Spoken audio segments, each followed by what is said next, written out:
Hello friends, இன்றைக்கி நம்ம பார்க்க போகிறது ராகி லட்டு. நல்ல ப்ரோட்டீன் ஃபுட் சாப்பிட்ணுன்னு நினைக்கிறவங்களுக்கு இது ஒரு நல்ல ஸ்வீட் ரெசிபி. அதுக்கு நான் ராகி லட்டுவை சிம்பிளாக கம்மி நெய் சேர்த்து ஈஸியாக எப்படி செய்யறதுன்னு காமிக்க போகிறேன். ரொம்ப ஹெல்த் பெனிஃபிட்ஸ் இருக்கிற இந்த ராகி லட்டை எப்படி செய்யலான்னு இப்போ பார்க்கலாம்.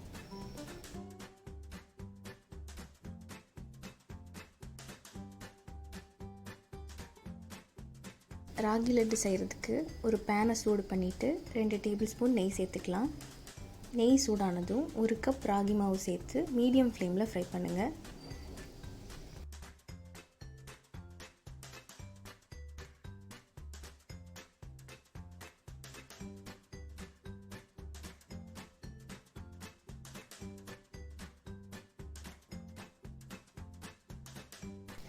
இந்த மாவில் இருக்கிற பச்சை வாசனை போகிற வரைக்கும் மீடியம் ஃப்ளேமில் நல்லா கலந்து விட்டு ஃப்ரை பண்ணுங்கள்.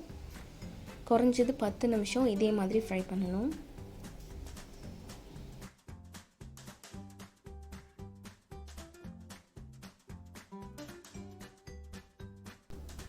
ராகி மாவு நல்லா ஃப்ரை ஆயிடுச்சு.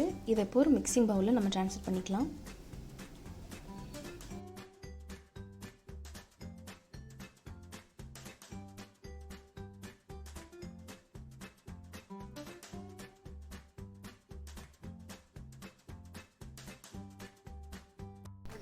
சேம் பேனில் நிலக்கடலை சின்ன கப் அளவு எடுத்துக்கிட்டு ட்ரை ரோஸ்ட் பண்ணலாம். வறுத்த கடலையாக இருந்தால் லைட்டாக ரோஸ்ட் பண்ணால் போதும். ட்ரை ஃப்ரூட்ஸ் இருந்தால் அதையும் ஆட் பண்ணிக்கலாம், இன்னும் நல்லா டேஸ்ட் கொடுக்கும். ஒரு 3-4 நிமிஷம் ரோஸ்ட் பண்ணதும் தோல்லாம் தனியாக வர ஆரம்பிச்சிடும். இப்போ இது ஒரு பிளேட்டில் நம்ம போட்டுட்டு ஆற வச்சுருங்க.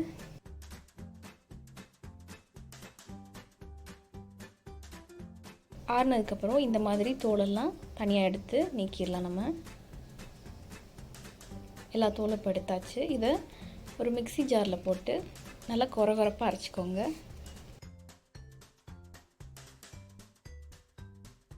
நிலக்கடலை நல்லா கிரைண்ட் ஆகிடுச்சு.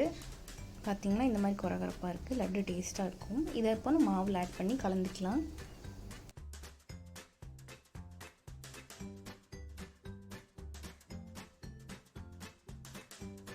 இது நல்லா மிக்ஸ் ஆனதும் ஒரு 1/4 டேபிள் ஸ்பூன் அளவு ஏலக்காய் சேர்த்துட்டோம்னா லட்டு செய்ய ராகி மாவு தயாராகிடுச்சு. மீதி ப்ராசஸ் என்னன்னு பார்க்கலாம்.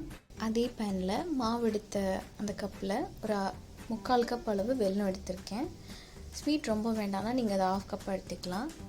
இந்த வெல்லத்தில் இப்போது 1/4 கப் அளவு தண்ணி சேர்த்து வெல்லத்தை நல்லா கரைச்சிக்கோங்க. பாகு செய்யும்போது ஃப்ளேமை மீடியமாக வச்சுக்கோங்க, அப்போ தான் தண்ணி சீக்கிரமாக ட்ரை ஆகாது.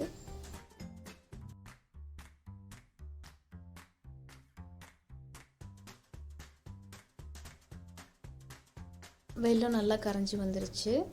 லைட்டாக ஒரு கம்மி பதம் வர்ற மாதிரி ரெடி பண்ணிக்கோங்க. அப்போ தான் லட்டில் நம்ம அதை ஊற்றி பிசையும் போது நல்லா இறுகின மாதிரி ஆகாது. ஒரு மாய்ஸ்சர் அப்படியே இருக்கும். ஒரு கம்பி பதம் இப்போ வந்துருச்சு. இப்போ நம்ம ஸ்டவ் ஆஃப் பண்ணிக்கலாம். ரெடி பண்ண வெள்ளைப்பாக மாவில் ஆட் பண்ணி இதை நல்லா கலந்து விட்டுடலாம். ராகியில் இரும்பு சத்து ஜாஸ்தியாக இருக்கிறதால இது நம்ம உடம்புக்கு ரொம்ப நல்லது, குளிர்ச்சியும் தரக்கூடியது.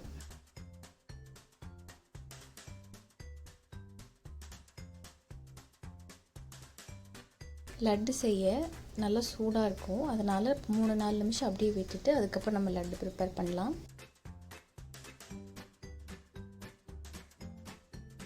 மிதமான சூட்டுக்கு மாவு இப்போ ரெடி ஆகிடுச்சு. இதை இப்போ நம்ம லட்டு செய்ய ஆரம்பிச்சிடலாம். லட்டு செய்யும்போது கொஞ்சம் பொடியாக இருக்கிற மாதிரி இருந்தால் 2 ஸ்பூன் நெய் இல்லைன்னா பால் சேர்த்து ப்ரிப்பேர் பண்ணிக்கலாம்.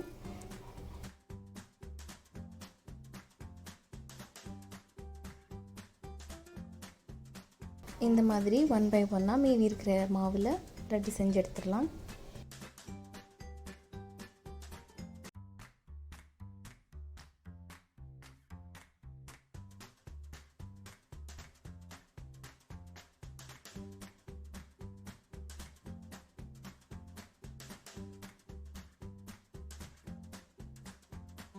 ரொம்ப ஈஸியாக நீங்களும் இந்த லட்டு செய்யலாம். ஒரு ஏர்டைட் பாக்ஸில் ஸ்டோர் பண்ணால் 20 நாள் வரைக்கும் இது நல்லாயிருக்கும். இந்த ரெசிபி உங்களுக்கு பிடிச்சிருந்ததுன்னா லைக் பண்ணுங்கள், ஃப்ரெண்ட்ஸுக்கு ஷேர் பண்ணுங்கள். புதுசாக வர ரெசிபிஸ்க்காக நம்ம சேனலில் மறக்காமல் சப்ஸ்கிரைப் பண்ணுங்கள். Thank you friends.